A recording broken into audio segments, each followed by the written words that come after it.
हाय दोस्तों, super math class में हम रमेश यादव आपका स्वागत करते हैं। जैसा कि दोस्तों टर्म जो चल रहा है रीजनिंग का, और रीजनिंग में जो टॉपिक चल रहा है वो चल रहा है इंग्लिश अल्फ़ाबेट, अंग्रेजी वर्णमाला।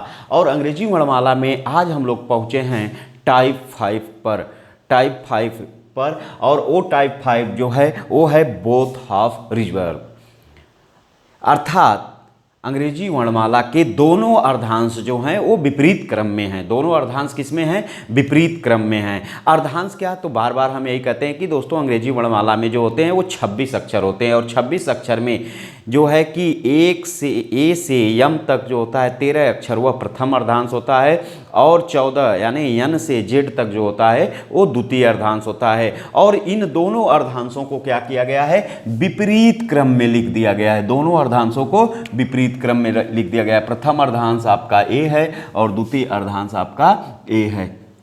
ठीक, तो देखिए यम से जो है ए तक और जेड से यन तक, अर्थात किस रूप में है? तो विपरीत रूप में है। तो ऐसे कंडीशन में हम आप लोगों को जो इसके पहले वीडियो दिए हैं, प्रथम अर्धांश के भी नियम बताए थे, द्वितीय अर्धांश के भी नियम बताए थे। तो प्रथम अर्धांश का नियम क्या था? यदि जो है फर्स्ट हाफ रिवर्स का हो आर्डर, तो वैल्यू यदि 13 से कम आती थी तो 14 से घटाकर आंसर करते थे। फर्स्ट हाफ में था। सेकेंड हाफ में क्या था? सेकेंड हाफ में ये था यदि वैल्यू 13 से अधिक आती थी तो उसे 14 से घटाकर आंसर करते हैं। तो वही कंडीशन यहाँ दोनों अर्धांशों में लागू होगी। यदि जो है वैल्यू 13 से कम आएगी तो 14 से घटाकर आंसर करेंगे, यदि वैल्यू 14 से अधिक आएगी तो 40 से घटाकर आंसर करेंगे। नोट में ये बात हम आप लोगों को लिख दिए हैं, स्क्रीनशॉट आप लोग मार लीजिएगा। देखिए ये है नोट में, नोट हम आप लोगों को प्रोवाइड कर दिए हैं। क्या? यदि आर्डर बोथ हाफ रिवर्स का हो और वैल्यू 13 से कम आए तो 14 से घटाकर आंसर करते हैं, और यदि यही वैल्यू 14 से अधिक आए तो 40 से घटाकर आंसर देते हैं। ये आपका नियम है। ठीक, तो चलिए क्वेश्चन देखते हैं इसके आधार पे। तो प्रश्न कह रहा है यदि अंग्रेजी वर्णमाला में दोनों अर्धांश के अक्षरों को विपरीत क्रम में लिख दिया जाए तो बाएं से 15वें अक्षर के दाएं से 5वें अक्षर के बाएं 11वां अक्षर कौन सा होगा? तो हम क्या बताए थे? बाएं बाएं की अंग्रेजी क्या होती है? यल 15। फिर क्या कि दाएं दाएं की अंग्रेजी राइट, तो 5 के बाएं 11वां तो यल 11। अब दोस्तों ये दोनों पहले जुड़ते हैं इसके अनुसार। ठीक, यल के अनुसार तो यल और आर मिलके यल प्लस हो जाएगा तो यल 20 हो जाएगा, ये यल 11। ठीक, तो यल अब क्या हो जाएगा? माइनस हो जाएगा, दोनों एक हो गया तो यल क्या हो जाएगा?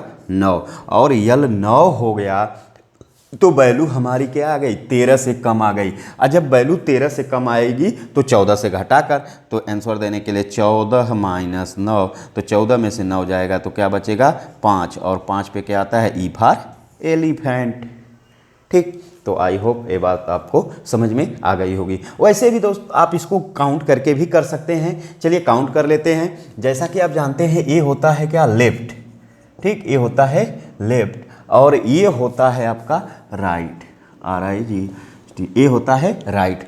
तो ये लेफ्ट और वो राइट। ठीक, तो देखिए बाएं से 15वां यानी इधर से 15वां, तो 13 अक्षर ही हो गया, 14 15 यानी किसकी बात कर दिया? Y की बात कर दिया। बाएं से 15वें अक्षर के दाएं 5वां, इसके दाएं 5वां, 1 2 3 4 5। ठीक, T हो गया। के बाएं 11वां अक्षर क्या हो गया? यानी अब इसके बाएं तो 1 2 3 4 5 6 7 8 9 10 11, 11 अक्षर का आ गया? ई आ गया।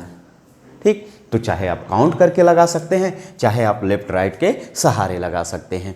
तो आई होप एक क्वेश्चन आपको समझ में आ गया होगा, स्क्रीनशॉट मार लीजिए। चलिए हम अब अगला प्रश्न लेते हैं।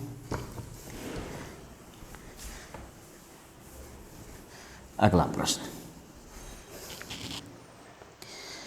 प्रश्न कह रहा है यदि अंग्रेजी वर्णमाला में दोनों अर्धांशों के अक्षरों को विपरीत क्रम में लिख दिया जाए तो दाहिने से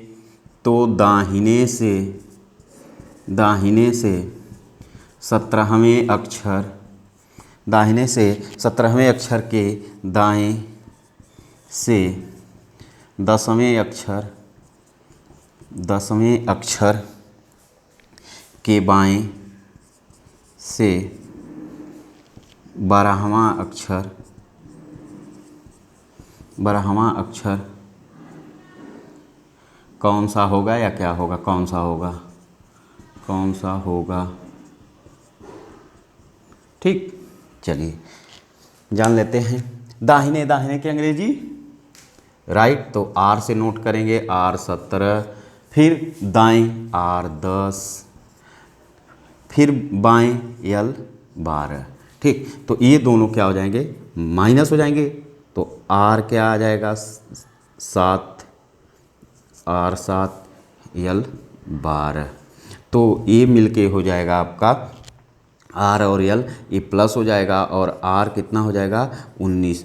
अब R 19 हो गया दोस्तों, तो R 19 हो गया तो इसे हम पहले घटाएंगे, क्योंकि ये राइट साइड से आ गया, अल्फ़ाबेट में ये क्या आ गया, राइट साइड से। तो 27 माइनस 19, तो ये क्या बचेगा, अब ये चेंज हो गया L 8 में, ये किस में चेंज हो गया, L 8 में। ठीक, L 8 में आ गया तो वैल्यू हमारा क्या आ गया, 13 से कम आ गया। और जब वैल्यू हमारा 13 से कम आ गया तो इसे हम 14 से घटाकर आंसर देंगे, तो 14 माइनस 8, तो बचा क्या 6, और 6 पे क्या आएगा, F फॉर फिश। ठीक, तो आई होप ये बात आपको समझ में आ गई होगी। चूँकि दोस्तों हम जब से वर्णमाला शुरू किए तब से आपको बता रहे हैं कि किसी भी अंग्रेजी वर्णमाला में किसी भी संख्या का विपरीत ज्ञात करने के लिए 27 माइनस दिया गया अक्षर कर देंगे, विपरीत आ जाएगा। 27 माइनस दिया गया अक्षर कर देंगे, उसका विपरीत आ जाता है। ठीक, चलिए अब हम अगला क्वेश्चन लेते हैं।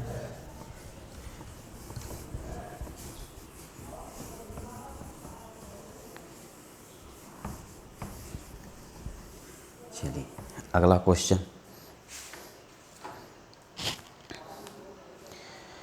अंग्रेजी वर्णमाला में यदि दोनों अर्धांशों के अक्षरों को विपरीत क्रम में लिख दिया जाए तो दाएं से 25वें अक्षर, दाएं से 25वें अक्षर के दाएं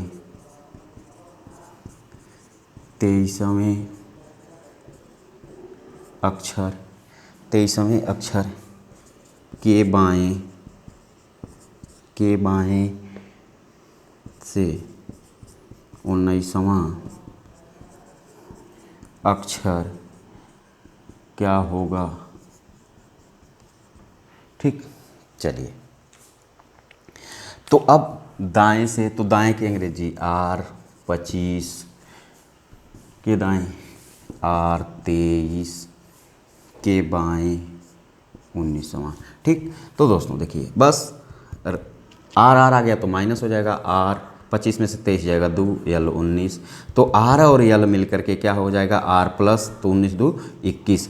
अब क्या करेंगे कि अब हम ये फिर हमारा राइट से आ गया तो इसको हम सीधा करेंगे, सीधा करने के लिए 27 माइनस 21, तो ये जो आएगा ये आ जाएगा L 6, और L 6 जब आ गया तो 13 से वैल्यू कम आ गई, जो 13 से कम आ गई तो इसे हम क्या करेंगे 14 से घटा देंगे, तो 14 माइनस 6, तो बचेगा क्या 8, और 8 पे क्या होता है H फॉर हॉर्स। ठीक, तो ये आपको समझ में आ गया होगा। आई होप ये बात आपको समझ में आ गई होगी। तो अब इसके बाद दोस्तों जो हम टॉपिक लेकर आएंगे वो लेकर आएंगे मिडिल टर्म, और मिडिल टर्म के अंतर्गत जो है 2 प्रकार के प्रश्न पूछे जाते हैं कि इन दोनों अक्षरों के मध्य कितने अक्षर होंगे, और दूसरा जो होता है कौन सा अक्षर होगा। तो इसके बाद हम तुरंत लेकर आएंगे मिडिल टर्म। ठीक, यदि हमारी वीडियो आपको अच्छी लगती है तो चैनल को लाइक करें, शेयर करें और सब्सक्राइब करें। वीडियो देखने के लिए धन्यवाद।